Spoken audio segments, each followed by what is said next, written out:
Rishi sir, మీరు లేని ఈ జీవితం నాకు శూన్యం. నాకు ఈ కన్నీళ్ళు భారమైపోతున్నాయి రిషి సార్ అని వసుధార రిషి ఫోటో చూసుకొని బాధపడుతూ ఉంటుంది.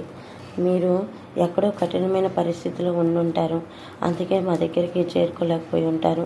ఈ లోకాన్ని జల్లడించైనా ఖచ్చితంగా నేను మిమ్మల్ని పట్టుకుంటాను సార్. మీరు ఎక్కడున్నా కానీ నేను తీసుకొచ్చుకుంటాను. మన బంధము ఎవరు విడదీయలేని బంధం సార్. మన ఎంహెచ్ బంధము ఎంతో ప్రేమానుబంధంతో కూడిన బంధం సార్ అని వస్తారా అంటూ ఉంటుంది. సార్, మీరు ఈ లోకంలో ఎవరు ఉన్నారన్నా లేరన్నా నేను మాత్రం మీరు ఉన్నారనే నమ్ముతాను సార్. మీరు ఉంటారు సార్, మీకేం కాదు, నాకు ఆ నమ్మకం ఉంది అని వసుధార అయితే ఇంకా రిషి ఫోటో పెట్టుకొని, ఇంకా రిషి సార్, ఇప్పుడు ఈ రోజు నుంచి నేను మిమ్మల్ని వెతుకుతాను, మీరు నాకు కనిపించాలి. నాకు కనిపించకపోతే ఈ వసుధార తీసుకునే నిర్ణయం ఎంత కఠినంగా ఉంటుందో మీకు తెలియదు అని చెప్పి ఇంకా రిషి ఫోటోని పట్టుకొని బాధపడుతూ ఇంకా రిషిని వెతుక్కోవడానికి అయితే బయలుదేరుతుంది. రిషిని వెతుకుతూ బయలుదేరుతున్న ప్రయాణంలో రిషి అయితే కనిపిస్తాడు.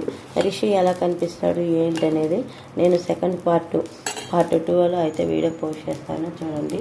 మీకు ఈ వీడియో నచ్చితే తప్పకుండా లైక్ చేయండి, సబ్స్క్రైబ్ చేసుకోవడం అసలు మర్చిపోకండి. మరొక మంచి వీడియోతో మళ్ళీ మీ ముందుకు వస్తాను. అంతవరకు టేక్ కేర్ ఫ్రెండ్స్, బాయ్.